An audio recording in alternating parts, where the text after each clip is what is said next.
sini kami dari kelompok 8, kelompok Asoka ingin mempresentasikan tugas yang diberikan oleh Mem Nana, yaitu menganalisis kalimat. Untuk selengkapnya, mari kita perkenalkan diri. Saya Kak Rinaldi. Baiklah, nama saya Muhammad Tegar Nana. Nama saya Dina Lestari. Saya Rindiani Sapitri. Selamat menonton video kami. Terima kasih. Lanjut. Baiklah, di sini kita langsung harus ke kalimat pertama, yaitu Marzuki ini tidak tahu diri dan tidak tahu ukuran bajunya sendiri. Nah, kalimat ini merupakan kalimat majemuk setara yang terdiri dari dua klausa independen dan dihubungkan oleh dua konjungsi dan secara sintaksis. Nah, kedua klausa ini berada pada tingkatan yang sama, sehingga dalam diagram pohon dipresentasikan sebagai dua sisi yang dikoordinasikan. Nah, ini diagramnya yang sudah saya jelaskan tadi. Pada fase pertama, struktur dasarnya adalah TP yang terdiri dari NP sebagai subjek, yaitu Marzuki ini, dan VP-nya sebagai predikat, yaitu tidak tahu diri. Ini NP-nya Marzuki ini, VP-nya tidak tahu diri. Ini VP pertama, VP kedua. Ini NP-nya tidak tahu diri. Setelah itu VP sebagai predikat, yaitu tidak tahu diri. Unsur tidak berfungsi sebagai penanda migrasi. Sementara verba itu diikuti oleh nomina diri sebagai kompleksnya. Klausa kedua memiliki struktur yang paralel dengan klausa pertama, yaitu juga berupa TP dan dengan VP yang sama jenisnya. Namun subjeknya tidak muncul secara eksplisit. Subjek tersebut mengalami elipsis karena secara sintaksis dan semantis masih merujuk pada subjek di klausa pertama, yaitu Marzuki ini. Elipsis ini sah secara gramatikal dan justru memperkuat kohesi antara klausa. Pada tingkat tekstual, kedua klausa menunjukkan paralelisme struktur VP yang menyebabkan makna penilaian vegetatif terhadap subjek menjadi semakin kuat. Dengan kata lain, sintaksis kalimat ini tidak hanya menuju informasi, tetapi juga berperan dalam membangun penekanan efek dan retoris. Jadi, melalui diagram pohon sintaksis, kita bisa melihat bahwa kalimat ini tersusun secara rapi dan struktural. Dari kita bisa lihat ini susunan yang pertama. Kemudian menggunakan koordinasi, elipsis dan paralelisme untuk menghasilkan penilaian yang tegas terhadap subjek kalimat. Sekian penjelasan dari saya. Kalimat pertama, Marzuki ini tidak tahu diri dan tidak tahu ukuran bajunya sendiri. Selanjutnya akan diteruskan oleh teman saya. Terima kasih.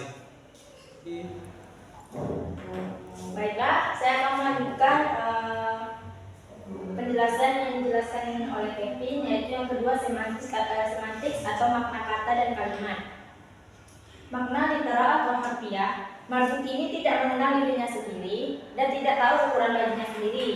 Makna kiasan atau idiomatik, tak tahu diri, sombong, tidak tahu batasan diri. Seperti yang ada di gambar ini ya.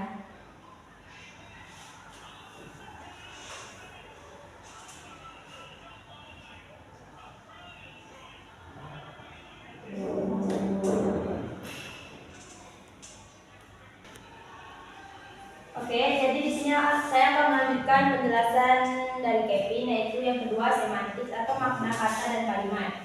Makna literal atau harfiah, Marzuki ini tidak mengenal dirinya sendiri dan tidak tahu ukuran bajunya sendiri. Makna kiasan atau idiomatik, tak tahu diri, sombong, tidak tahu batasan diri. Seperti yang ada di diagram ini. Tak tahu ukuran baju sendiri, tidak tahu kemampuannya sendiri, berlagak melebihi kapasitasnya. Makna keseluruhan, pernyataan yang menyiratkan Marzuki, orang yang sombong dan tidak tahu tempat.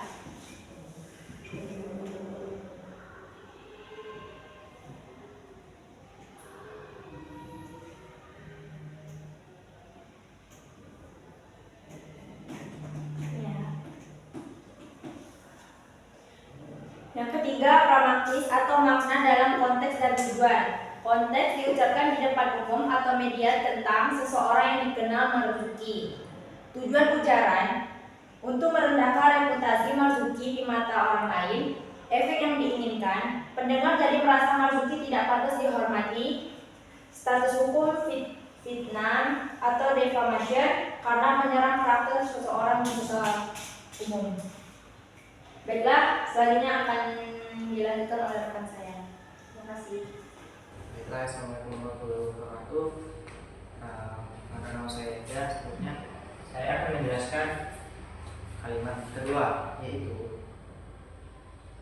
anjing kau, binatang kau, sayang kau, cincang kau, sama semua keluarga kau. Yang pertama sinteks.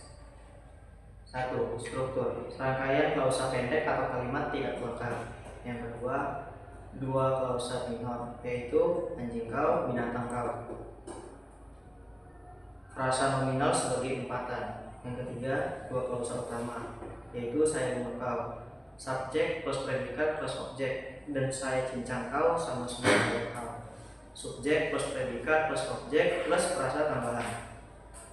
Yang keempat, pola. Polanya itu tidak lengkap, kemudian lengkap, setelah itu lengkap, lebih lengkap atau eskalasi. Yang kelima, unsur penting, yaitu ada peningkatan kompleksitas sintaksis dari umpatan ke ancaman detail. Yang kedua, semantics atau makna kata dan kalimat. Makna literalnya yaitu kamu adalah anjing, kamu binatang, saya akan membunuh kamu, saya akan memotong-motong kamu bersama semua keluarga kamu. Tidak ada makna kiasan, yaitu semua kata dipahami secara harfiah dan langsung, kecuali anjing atau binatang sebagai metafora hinaan. Yang ketiga, makna keseluruhan. Penghinaan disertai ancaman, pembunuhan, dan kekerasan brutal. Yang ketiga, pragmatics atau makna dalam konteks dan tujuan. Yang pertama, konteks. Konteksnya kemungkinan situasi konflik langsung atau tatap muka, telepon, atau pesan. Yang kedua, tujuan ujaran, yaitu untuk menakuti, mengintimidasi, atau menunjukkan niat melukai. Efek yang diinginkan, korban merasa terancam jiwa. Status hukum, ancaman pidana atau criminal threat karena menyatakan niat melakukan kekerasan yang spesifik dan serius. Baiklah, saya akan menjelaskan systematic functional linguistic approach. Ideational function atau personalization processes shifts dramatically. Number 1. Relational or identifying processes. Anjing kau, you is identified as dog. This is a classifying insult. Number 2, material processes. Saya bunuh kau, saya cincang kau. These are transitive action processes where the actor says act directly on the whole cow, semua keluarga kau. They construe a violent sequence of events. Interpersonal function. Number 1, mood. The insults are minor, moodless, clauses, exclamatives. The threats are in declarative mood, which here functions not just to inform but to commit the speaker to a future act, a key feature of a threat. Speech function, primarily a threat, a type of offer or commitment in several terms, but negative. The moral responsibility is high. The speaker, saya, is the explicit committed actor. It also functions as an expression of extreme hostility. Terima kasih. Ini saya kemudian kalimat 3. Mertua saya sudah berapa puluh kali kasih saya duit, tapi masalah tidak selesai. Di struktur kalimat ada klausa pertama yang dimana mertua saya sebagai subjek sudah berapa puluh kali beri keterangan dan kasih saya duit sebagai predikat. Dan di klausa 2 masalah sebagai subjek dan tidak selesai sebagai predikat. Pola subjek plus keterangan, predikat, konjungsi, subjek, dan predikat. Unsur penting kata tapi menunjukkan pertentangan antara usaha dan hasil. Di semantik, makna literal, mertua saya sudah berapa puluh kali memberi uang tetapi masalah tidak selesai. Makna tersirat dari indikator itu penerima uang itu tidak jujur atau tidak mampu, tidak serius menyelesaikan masalah. Makna keseluruhan pengaduan tentang usaha yang sia-sia karena pihak lain tidak becus.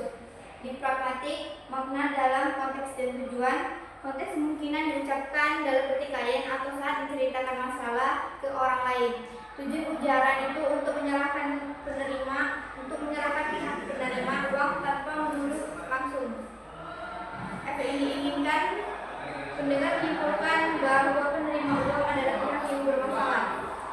Di status hukum, fitnah tidak langsung atau indirect defamation, karena meski tidak sepenuhnya fakta, ujaran itu menyerang reputasi seseorang dengan implikasi negatif. Di sistematik function, mertua saya sudah berapa puluh kali kasih sebagai material goals duit, tapi masalah tidak selesai sebagai retainer proses. Dan di mertua saya sudah berapa puluh kali itu di mertua saya sebagai subjek, dan di sudah itu sebagai infinite subjek infinite mode. Kasih duit tapi masalah tidak selesai sebagai residu.